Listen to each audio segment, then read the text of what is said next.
Information about wills. What is a will? A will is a legal document through which a person declares how his property, money, and other assets should be distributed after his death. What are the main features of a will? Voluntary decision. A person of good will can make a will as he wishes without any coercion or pressure from anyone. Effective after death. A will does not become legally effective until the person dies, and the person who made the will can enjoy his assets as long as he is alive. Revocable. It can be changed or revoked at any time while the person is alive. It can be revoked and rewritten. What can be included in a will? Houses, land or property, bank accounts, stocks, investments, jewelry or valuables, guardianship instructions for minor children, any personal belongings. What are the basic laws governing the ownership of a will? It is governed by the Indian Succession Act, 1925. For Hindus, Sikhs, Jains, and Buddhists, wills are governed under Section 63. For Muslims, there are different provisions under the Muslim personal law. Why is it important to write a will? It avoids disputes among family members. It ensures that your property goes to the people you choose. It helps in managing taxes and legal procedures smoothly. When is it best to write a will? It is wise for any adult to write a will at any stage of life. But some life events make it more important. When is it best to write or update a will? Best situations to write a will. 1. You can write a will after acquiring significant assets. If you buy your own house, land, car, or start a business, inherit property or earn a lot of money, you can write a will in the name of those whom you want to receive those assets after you. Reason: you now have something valuable that needs to be distributed according to your wishes. 2. You can write a will when you get married or remarried. Your spouse becomes an important part of your life and property, so you can write a will so that your spouse can enjoy your property without any legal complications after you. Note: if you remarry, review your old will. If you want to write a new will, you can freely write a new will by revoking the old will. 3. You can write a will for your children. If both parents pass away, you can write a will to appoint a guardian to take care of your child's future. You can write a will to ensure that your children receive their assets fairly after your death. This is especially important if your children are minors. 4. You can write a will during divorce or separation. If you have written a will that names your ex-spouse as the beneficiary or executor of your assets, revoke it after the separation. Note: many people forget to update their wills after a separation. 5. You can write a will if a beneficiary or executor dies. If someone named in your will dies before you, the will should be updated to select a new person. 6. You can write a will due to health concerns or old age. You can avoid future problems by writing a will about who should receive your administration and assets due to chronic illness or old age. A will gives you and your family peace of mind. 7. You can write a will if you want to donate to a cause. If you plan to leave money or property to a charity, temple, trust, or non-profit organization, you can write a will that will take effect after your death. 8. You can write a will to own assets in multiple places. Especially if you have assets in different states or countries, you can write a will to identify it to your heirs. 9. You can write a will to avoid family disputes. If you expect disagreements between family members, a clearly written will reduces confusion and litigation. 10. You can write a will to gift your caregiver.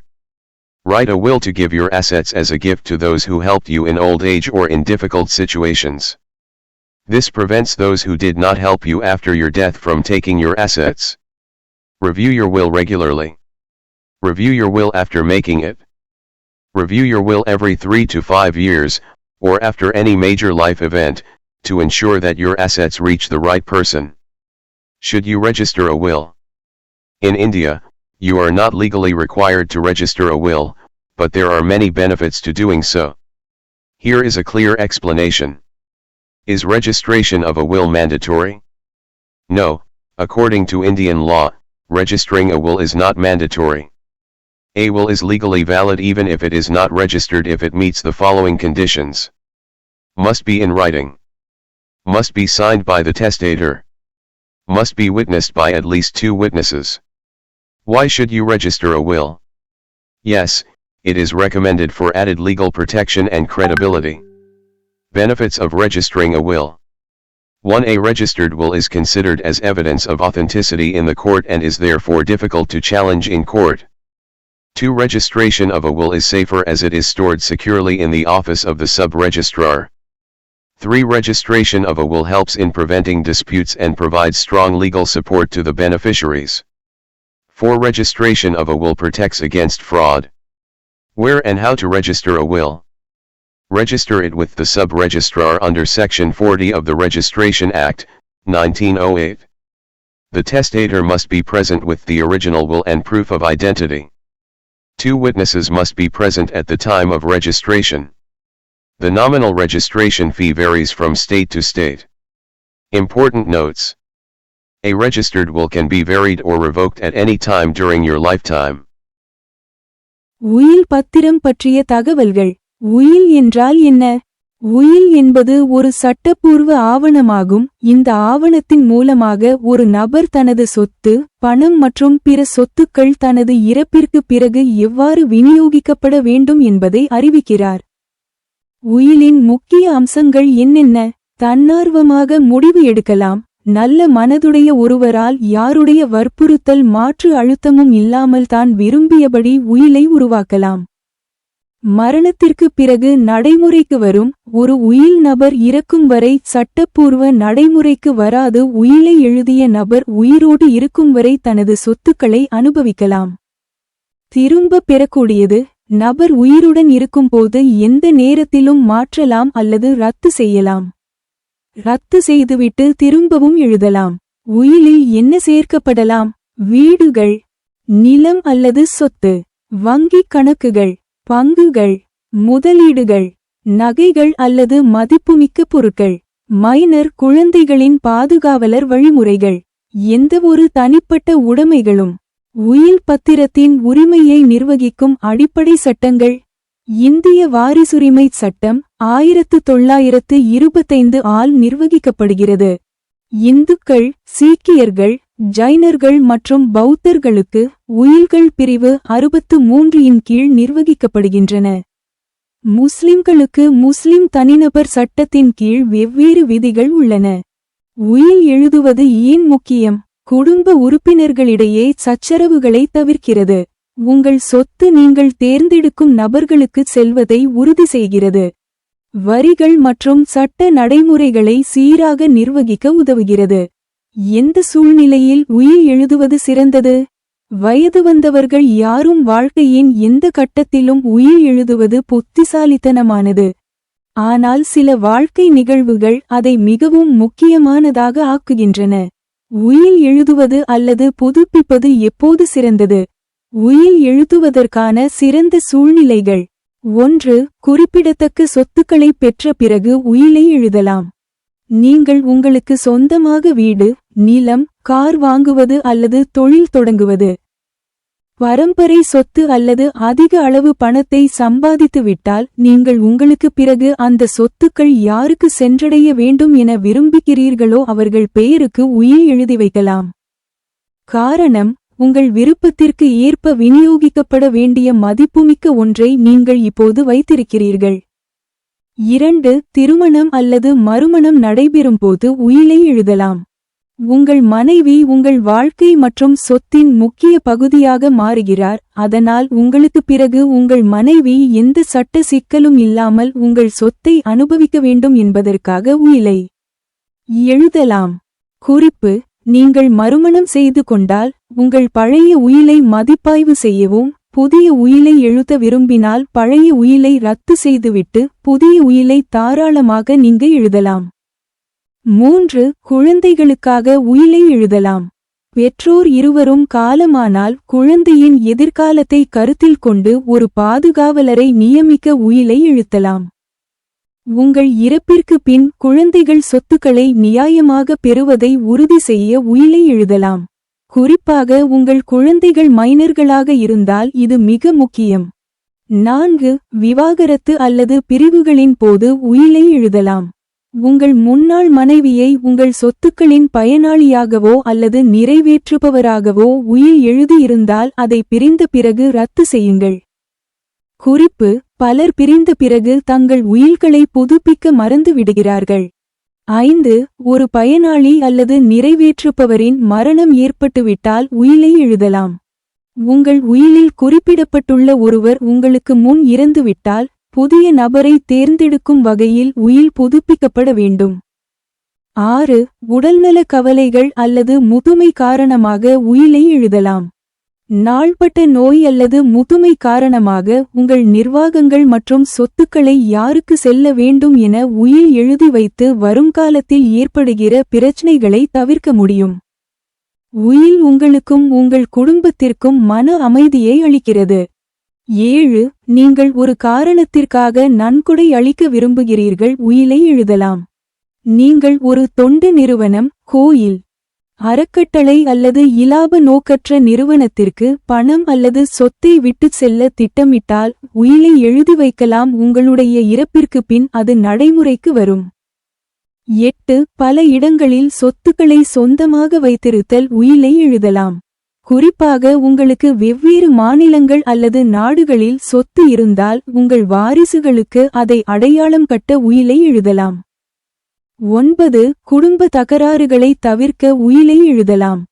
குடும்ப உறுப்பினர்களிடையே கருத்து வேறுபாடுகள் ஏற்படும் என்று நீங்கள் எதிர்பார்க்கிறீர்கள் என்றால் தெளிவாக எழுதப்பட்ட உயில் குழப்பத்தையும் வழக்குகளையும் குறைக்கிறது. 10. உங்களை பராமரிப்பவருக்கு பரிசளிக்க உயிலை எழுதலாம்.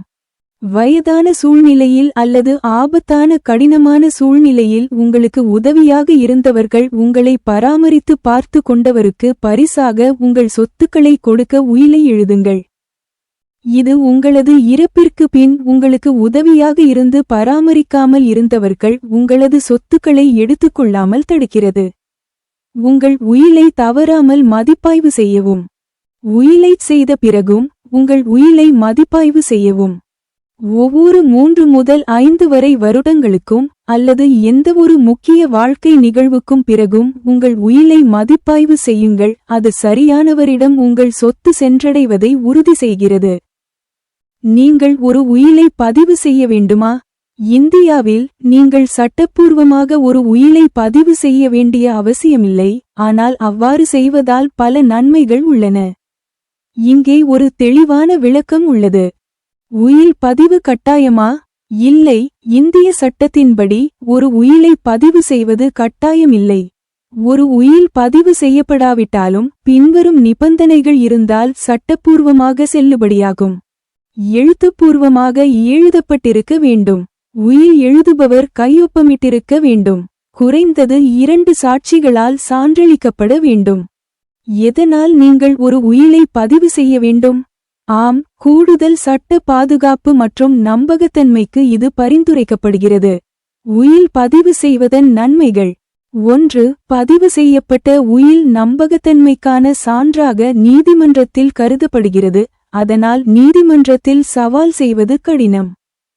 2. உயில் பதிவு செய்வது பாதுகாப்பானதாக இருக்கும், ஏனெனில் இது சார் பதிவாளர் அலுவலகத்தில் பாதுகாப்பாக சேமிக்கப்படுகிறது. 3.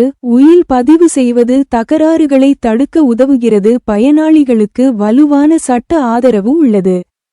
4. உயில் பதிவு செய்வது மோசடிக்கு எதிராக பாதுகாக்கிறது. உயிலை எங்கே எப்படி பதிவு செய்வது? பதிவுச் சட்டம் 1908 இன் பிரிவு 40 இன் கீழ் துணை பதிவாளர் அலுவலகத்தில் பதிவு செய்யுங்கள்.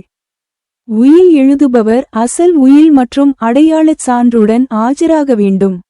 பதிவின் போது 2 சாட்சிகளும் ஆஜராக வேண்டும். பெயரளவு பதிவு கட்டணம் பொருந்தும் மாநிலத்திற்கு மாநிலம் மாறுபடும். முக்கிய குறிப்புகள்: உங்கள் வாழ்நாளில் எந்த நேரத்திலும் பதிவு செய்யப்பட்ட உயிலை மாற்றலாம் அல்லது ரத்து செய்யலாம். वसीयत के बारे में जानकारी। वसीयत क्या है? वसीयत एक कानूनी दस्तावेज है जिसके माध्यम से एक व्यक्ति यह घोषणा करता है कि उसकी मृत्यु के बाद उसकी संपत्ति, धन और अन्य संपत्तियों का वितरण कैसे किया जाना चाहिए। वसीयत की मुख्य विशेषताएं क्या हैं? स्वैच्छिक निर्णय। एक नेकनीयत व्यक्ति बिना किसी दबाव या दबाव के अपनी इच्छानुसार वसीयत बना सकता है। मृत्यु के बाद प्रभावी। वसीयत तब तक कानूनी रूप से प्रभावी नहीं होती जब तक व्यक्ति की मृत्यु नहीं हो जाती और वसीयत बनाने वाला व्यक्ति उसके जीवित रहते हुए उसकी संपत्ति का आनंद ले सकता है। रद्द करने योग्य। इसे व्यक्ति के जीवित रहते हुए किसी भी समय बदला या रद्द किया जा सकता है। इसे रद्द करके फिर से लिखा जा सकता है। वसीयत में क्या शामिल किया जा सकता है? मकान, जमीन या संपत्ति, बैंक खाते, शेयर, निवेश, आभूषण या कीमती सामान, नाबालिग बच्चों के लिए संरक्षकता निर्देश, कोई भी निजी सामान। वसीयत के स्वामित्व को नियंत्रित करने वाले मूल कानून क्या हैं? ये भारतीय उत्तराधिकार अधिनियम 1925 द्वारा शासित है।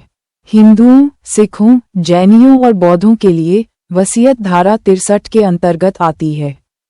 मुसलमानों के लिए मुस्लिम पर्सनल लॉ के तहत अलग प्रावधान हैं। वसीयत लिखना क्यों जरूरी है? ये परिवार के सदस्यों के बीच विवादों से बचाता है। ये सुनिश्चित करता है कि आपकी संपत्ति आपके द्वारा चुने गए लोगों को मिले। ये करों और कानूनी प्रक्रियाओं को सुचारू रूप से प्रबंधित करने में मदद करता है। वसीयत कब लिखना सबसे अच्छा होता है? किसी भी वयस्क के लिए जीवन के किसी भी चरण में वसीयत लिखना बुद्धिमानी है, लेकिन जीवन की कुछ घटनाएं इसे और भी महत्वपूर्ण बना देती हैं। वसीयत कब लिखना या अपडेट करना सबसे अच्छा होता है?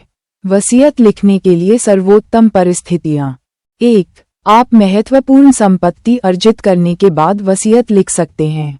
यदि आप अपना घर, जमीन, कार खरीदते हैं या कोई व्यवसाय शुरू करते हैं, संपत्ति विरासत में प्राप्त करते हैं या बहुत पैसा कमाते हैं, तो आप उन लोगों के नाम वसीयत लिख सकते हैं जिन्हें आप अपनी संपत्ति अपने बाद देना चाहते हैं।